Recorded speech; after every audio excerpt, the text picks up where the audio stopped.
लग्नानंतर होईलच प्रेम ही मालिका खूपच अशा सुंदर मनोरंजक वळणावर येऊन थांबलेली आहे.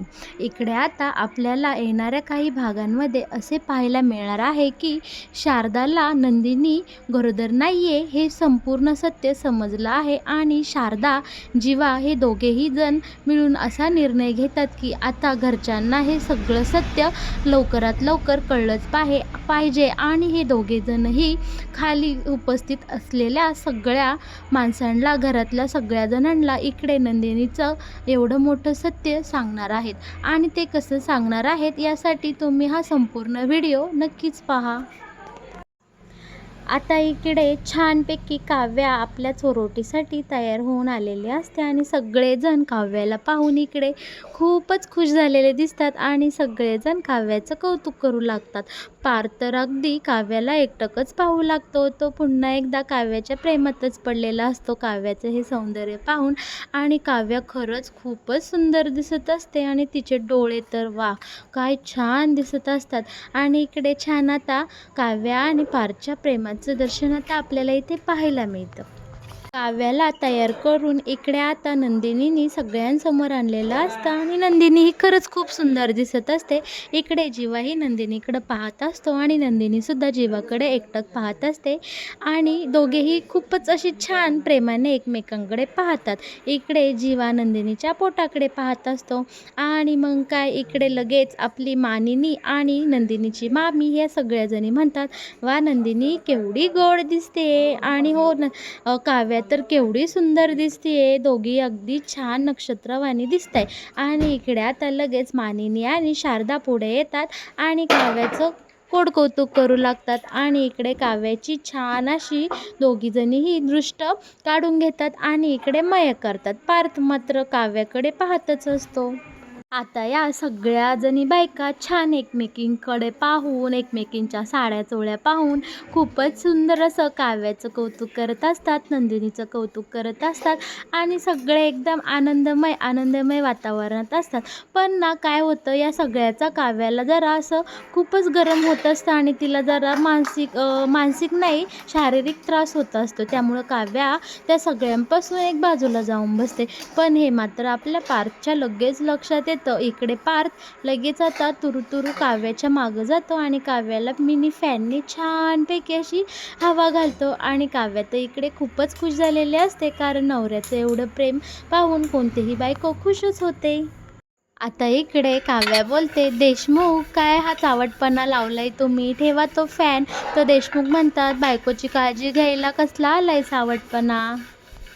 आता किचनमधून जीवाही नंदिनीवर खूपच अशी छान लाईन मारत असतं आणि इकडे नंदिनीला छान असे प्रेमाचे इशारे करत असतो कारण नंदिनी ही आज खूपच गोड दिसत असते, सुंदर दिसत असते. जीवा इकडनं नंदिनीला इशारा करत असतो आणि म्हणत असतो, तू खूपच सुंदर दिसते आहे आज. आणि नंदिनी ही मात्र खूपच खुश होते. जीवा हवेतून नंदिनीला छान असं प्लँकिस देतो आणि नंदिनी ही ते घेते आणि छान असं हार्टला लावते आणि इकडे दोघांचंही खूप सुंदर असं प्रेमाचा संवाद खूप दिवसानंतर आपल्याला पाहायला मिळणार आहे बरं का.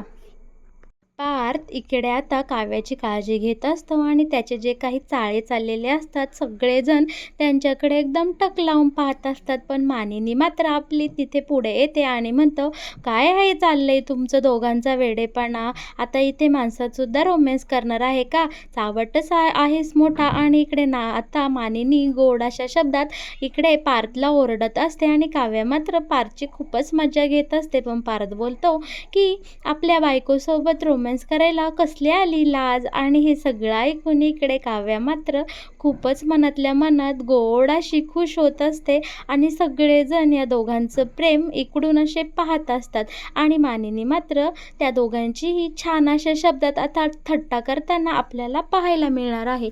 आणि मग दुसरीकडे आता शारदा नंदिनीजवळ जाते आणि नंदिनीला बोलते, बाळा कशी आहेस तू? काव्याकडे लक्ष देता देता मला तुझ्यासोबत बोलायला वेळच मिळाला नाही. आणि हो बाळ कसं आहे? आणि ती एकदम नंदिनीच्या पोटाला हात लावायला जाते, पण नंदिनी एकदम आईला अशी झिडकारते आणि काहीतरी वेगळंच बोलते. पण इकडे तो काही शारदाला खूपच विचित्र वाटतं आणि शारदा विचार करते की अशी का वागली ही नंदिनी. आणि शारदा तिथनं निघून जाते, तिला कोणीतरी आवाज देतं म्हणून. पण नंदिनी मात्र इकडं खूपच घाबरलेली असते आणि ती जीवाला म्हणते, जीवा तुम्हाला माहिती आहे का, इकडे आता आईने माझ्या पोटाला हात लावला होता आणि मी खूपच घाबरले. आज ना आईला कळलंच असतं. जीवा मला खूपच भीती वाटते आहे. जीवा मात्र नंदिनीची समजूत काढत असतो की काही होणार नाही, तू अजिबात काळजी करू नकोस, इट्स ओके नंदू, काही होणार नाही, घाबरू नकोस. पण इकडे शारदाला मात्र हा सगळा प्रकार खूपच विचित्र वाटलेला असतो आणि शारदांना विचारातच पडलेले असते की नंदिनी अशी का वागली, नक्की काय झालं आहे माझ्या नंदिनीला. या सगळ्या विचाराने शारदा आता भांडावून जाते. दुसरीकडे मात्र वसू आत्याला खूप जोराची सुला लागलेली असते आणि ती हे बाथरूम झालं का ते बाथरूम अशी चापाचप करत असते. पण तिला मात्र कोणतंच बाथरूम रिकामं भेटत नाही आणि ती इकडे आशावर खूप ओरडते, काय फालतूगिरी आहे, मला जायचं आहे, पटकन सांग मी कुठे जाऊ. आणि आशा मात्र इकडे आता वसू आत्याची खूपच गंमत करताना खेचताना दिसत आहे आणि ते आपल्याला पाहायला खूपच मजा येणार आहे बरं का प्रेक्षकांनो. नंदिनी आता तिच्या रूममध्ये निघून जाते आणि पार्थने काव्यासाठी खूपच असं छान सरप्राईज अरेंज केलेलं असतं आणि ते सरप्राईज काय हे नक्कीच आपण पुढे पाहणारच आहोत. पण इकडे मात्र वसू आत्याला खूपच जोराची सुला लागलेली असते, त्यामुळे ती विचार करते सगळेच बाथरूम बंद आहे, तर मी काय करते नंदिनीच्याच रूममध्ये जाते आणि त्या बाथरूममध्ये जाते. आता इकडे वसू आत्या नंदिनीच्या रूममध्ये आलेली आपल्याला पाहायला मिळणार आहे. आता हा जीवा नंदिनीला घरातल्या घरात फोन करत असतो आणि आत्या मात्र त्यांच्याच रूममध्ये असल्यामुळे ती बोलते, आता हा जीवा का घरातल्या घरात हिला फोन करतोय आणि हिला पण बाथरूममध्ये जायचं होतं, मला जायचं आहे. ही पण जाऊन तिथं कडमडली आणि इकडे आता वसू आत्याच्या हाताला नंदिनीच्या खोट्या प्रेग्नेन्सीचं पोट लागणार, तोच नेमकी वेळेवर आशा तिथे येते आणि वसू आत्याला तिथनं घेऊन जाते. आता एकदा मात्र नंदिनी या सत्याचा उलगडा होण्यापासून वाचलेली असते. पण पुढे आता पार्थ हा काव्याची खूपच थट्टामस्करी करत असतो आणि तिला खूप सारे तिच्या पेपरचे प्रश्न विचारत असतो. पण शारदाच्या डोक्यात इथे प्रश्नांचा खूपच असा कल्लोळ उठलेला असतो आणि शारदा तिचे प्रश्न शोधण्याच्या साठी तिची उत्तरं मिळवण्यासाठी खूपच आता इथे धडपड करताना आपल्याला दिसणार आहे. जीवा हा नंदिनी दिसत नाही म्हणून तो सुद्धा रूमकडे निघून जातो आणि इकडे आता शारदा सुद्धा जीवाच्या पाठोपाठ लगेच नंदिनीकडे निघून जाते. आणि मग काय प्रेक्षकांनो, मालिकेत येणारा हाच तर मोठा ट्विस्ट आता आपल्याला इथे पाहायला मिळणार आहे. शारदा ही जीवाच्या पाठोपाठ आता रूममध्ये जाते आणि इकडे जीवा आणि नंदिनी एकमेकांसोबत बोलत असतात की बरं झालं की हे पोट मी व्यवस्थित लावलं आणि ते मी इथंच ठेवलं आहे. तोपर्यंत दुसरीकडे काव्या आणि पार्थच्या प्रश्नांची छान अशी जुगलबंदी चाललेली असते आणि मामीसुद्धा त्यांना छान अशी वा वा वा वा करत असते. आणि इकडे आता नंदिनी म्हणते, जीवा माझं खोटं पोट कुठं आहे, मी इथंच ठेवलं होतं, ते आता मला दिसेना. तर जीवा म्हणतो, नंदिनी नीट आठव, तू इथंच ठेवलं होतं ना, आणि तू जेव्हा आतमध्ये आलेस तेव्हा दार लावलं होतंस का. नंदिनी म्हणते, हो जीवा मी दार लावून घेतलं होतं. पण इथे आता जीवा बोलतो की नाही ग नंदिनी, मी जेव्हा आलो तेव्हा दार उघडच होतं. आणि इथे आता दोघेही खूपच घाबरतात आणि त्यांचं खोटं पोट इकडे तिकडे आता शोधू लागतात. पण त्यांना कुठेही ते मिळत नाही. बेड खाली, दरवाजात, कपाटात, सगळीकडे या दोघांची शोधाशोध चालू असते. आणि त्याचवेळी तिथे शारदा येते आणि शारदा बोलते की हे शोधताय का तुम्ही, काय आहे हा प्रकार नक्की. जीवा आणि नंदिनी, तुम्ही हे खोटं पोट कशासाठी आणलं आहे इकडे, मला या प्रश्नाची उत्तरं मिळतील का आता.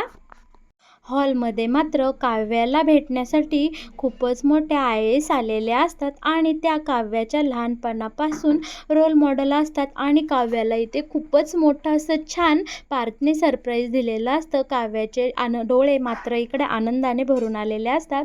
त्या मॅडमचं भरभरून कौतुक करतात आणि म्हणते की मॅडम, तुम्ही माझ्या रोल मॉडेल आहात. लहानपणापासून मी तुम्हाला पाहूनच मोठी झाले आहे आणि तुम्हाला पाहूनच मी ठरवलं आहे की मी आता IAS करणार आहे. तुमच्यासारख्या माणसांमुळे गोरगरिबांची खूपच कामं होतात आणि ते मी लहानपणापासून पाहिलं आहे आणि एक दिवस मी सुद्धा IAS पूर्ण करणारच आहे. मॅडम, मला अगदी तुमच्या पावलावर पाऊल ठेवायचं आहे आणि त्या IAS मॅडमनी जे काही छान छान कामं केली त्याचा आता पाढा इकडे काव्या खूपच आदर भावनेने वाचून दाखवणार आहे आणि मॅडमला खूपच आदर देतात आणि मॅडम म्हणतात की काव्या, तुझ्यासारख्या होतकरू मुलीला भेटण्यासाठी मी आज इकडे आले आहे. याचा मला खूपच आनंद झालेला आहे. इकडे आता जीवा आणि नंदिनी खूपच घाबरलेल्या असतात. त्या शारदाला म्हणतात की आई, अगं तुझ्याकडं कुठून आलं हे? आणि जीवा म्हणतो ठीक आहे, मी तुम्हाला सगळं काही आता इथे सांगूनच टाकतो आणि जीवा जातो आणि दाराची कडी लावून घेतो. तेव्हा शारदा म्हणते, दार कशासाठी लावताय? तर जीवा म्हणतो, आई तुम्हाला सगळं काही मी सांगतो, थांबा जरा. तेव्हा आता जीवा इकडे शारदाला सगळं काही खरं सांगताना आपल्याला पाहायला मिळणार आहे. जेव्हा सांगतो की आई, नंदिनीची प्रेग्नेन्सी आता नाही राहिलेली, नंदिनी आई होऊ शकणार नाही आणि इकडे शारदाच्या मात्र पायाखालची जमीनच आता हादरलेली असते. शारदाला खूपच वाईट वाटलेलं असतं. शारदाला आठवतं की माझ्यासोबत जे घडलं तेच माझ्या नंदिनीसोबत घडलं आहे आणि शारदा आता इकडे रडू लागते. पण नंदिनी मात्र एकदम शांत उभी असते. आईच्या तोंडाकडे पाहते आणि आईला आता इकडे सांगू लागते, हो आई, जीवा जे काही सांगत आहे ते अगदी खरं आहे. आणि आता इकडे फायनली आपल्या नंदिनीच्या दुःखाचा बांध फुटलेला असतो आणि नंदिनी तिच्या आईच्या गळ्यात मिठी मारते आणि ढसाढसा रडून घेते. इतक्या दिवसाचं साठलेलं सगळं काही दुःख आता आपल्या नंदिनीने तिच्या आईच्या खुशीमध्ये, तिच्या मिठीमध्ये व्यक्त केलेलं असतं आणि शारदाला तर बापरे, खूपच वाईट लागलेलं असतं की जे माझ्यासोबत घडलं ते माझ्या मुलीसोबत घडलं. आणि जीवाला सुद्धा जरासं हलकं वाटलेलं असतं की फायनली आमचं ओझं थोडं का होईना आता उतरलं आहे. कोणाला तरी आम्ही हे सत्य सांगू शकलो आहे. आता इकडे त्या आलेल्या मॅडम काव्याला म्हणत असतात, बाळा, तू नक्कीच एक ना एक दिवस IAS होशील आणि तुझ्यासारख्या होतकुरी मुली आपल्या देशाला हव्याच आहे आणि खरंच खूप छान होईल. आणि इकडे मानिनी सुद्धा म्हणत असते, तुमच्यासारख्या एवढ्या मोठ्या ऑफिसरचे पावलं आमच्या घराला लागले, हे आमचं भाग्यच आहे जणू. आणि इकडे मानिनी सुद्धा आपल्या काव्याचं कौतुक करू लागते आणि म्हणते की एक ना एक दिवस माझी काव्या देखील खूप छान अधिकारी होऊनच दाखवीन. आणि काव्यसुद्धा इथे खूपच अशी जोशाने भरलेली असते आणि थोडी भावनिक सुद्धा झालेली असते की पार्थने तिच्यासाठी एवढं मोठं सरप्राईज अरेंज केलेलं असतं. पण इकडे मात्र आपली नंदिनी खूपच दुःखात असते. आणि इकडे आता शारदा बोलते की तुम्ही हे सत्य का लपवलं घरच्यांपासून, कशासाठी लपवलं आणि हे सगळं कधी घडलं? तेव्हा आता नंदिनी आणि जीवा शारदाला सगळं काही सत्य सांगू लागतात की त्या दिवशी काव्याची पुस्तकं हरवली, त्या दिवशी हा सगळा प्रकार घडला आणि कसं घडलं हे सुद्धा इकडे आता जीवा आणि नंदिनी शारदाला सगळं सांगून टाकतात. इथे शारदाच्या दुःखाचा सुद्धा आता बांध फुटलेला असतो आणि शारदाला सुद्धा खूप वाईट वाटलेलं असतं. पण इकडे आता शारदा बोलते की बाद झालं नंदिनी, इतके दिवस खूप दुःख लपवलंस, पण आज फायनली मी सगळ्यांना हे सांगून टाकणार आहे आणि तुला या दुःखातून मुक्त करणार आहे. आणि काव्याला काय होईल ते पाहायला आम्ही सगळेजण समर्थ आहे, काही होणार नाही काव्याला. तेव्हा जीवा बोलतो, खरंच आई, तुम्ही जे काही बोलताय हे मला अगदी पटत आहे. आज आपल्या हॉलमध्ये सगळेजण आहे आणि सगळ्यांनाही या सत्याचा उलगडा होईल. आपण दोघेजण खाली जाऊयात आणि सगळ्यांना हे सगळं सत्य सांगून टाकूयात. पण नंदिनी मात्र इकडे नकार देत असते की नका सांगू म्हणून. जीवा आणि नंदिनीची आई आता इथे नंदिनीचं एकही शब्द ऐकून घेत नाही आणि दोघेही तडक हॉलमध्ये जायला निघतात. आणि आता इकडे हॉलमध्ये आल्यानंतर तिथे सगळेजण उपस्थित असतात. तेव्हा नंदिनीची आई सगळ्यांना सांगते की मला आणि जीवाला तुम्हाला एक सगळ्यात मोठं सत्य सांगायचं आहे. तुम्ही सगळ्यांनी हे सत्य ऐकण्याची तयारी ठेवा. तेव्हा आता इकडे सगळेजण म्हणतात, नक्की काय झालं, नेमकं काय झालं? तेव्हा आता इकडे शारदा सगळ्यांना सांगू लागते, हे असं सत्य आहे की ते ऐकून तुमच्या सगळ्यांच्या पायाखालची जमीन आता सरकणार आहे. तेव्हा इकडे आता मानिनी म्हणती की शारदाताई प्लीज तुम्ही असं काही पण बोलू नका आणि जे काही सत्य आहे ते आम्हाला पटकन सांगून टाका. तेव्हा आता इकडे नंदिनीची आई सांगू लागते की नंदिनीचा अपघात झालेला आहे आणि त्या अपघातामध्ये नंदिनीचं बाळ गेलेलं आहे. आणि मग काय प्रेक्षकांनो, इकडे संपूर्ण देशमुख कुटुंबावर आता दुःखाचं सावटच पसरलेलं असतं. सगळेजण खूपच वाईट चेहरे करून नंदिनीकडे पाहत असतात आणि नंदिनी जीवाकडे सगळे डोळे भरून पाहत असतात. इकडे आता मानिनी म्हणती, काय बोलताय शारदाताई तुम्ही, हे खोटं आहे ना? तेव्हा शारदा बोलते, नाही मानिनी ताई, हेच एकमेव सत्य आहे. या दोघाही मुलांनी इतके दिवस एवढं मोठं दुःख त्यांच्या मनात लपवून ठेवलं आहे आणि आपल्याला आता त्यांच्या मनावरचं हे दुःख हलकं करायचं आहे. तुम्ही सगळ्यांनी आधी समजून घ्या की काय झालं होतं त्या दिवशी. तेव्हा आता शारदा सांगू लागते, एक दिवस नंदिनीचा ॲक्सिडेंट झाला आणि त्या ॲक्सिडेंटमध्ये तिचं मिसकॅरेज झालेलं आहे आणि हे सगळ्याची कल्पना आपल्या कुणालाच नाही. ह्या दोघांनी काव्यासाठी एवढं मोठं सत्य मनामध्ये लपवून ठेवलं. काव्याला त्रास होऊ नये, तिची परीक्षा व्यवस्थित पार पडावी म्हणून या दोघांनीही एवढं मोठं सत्य मनात दडवलं. आणि मग काय, हे ऐकताच इकडे काव्या डायरेक्टच चक्कर येऊन खाली पडते.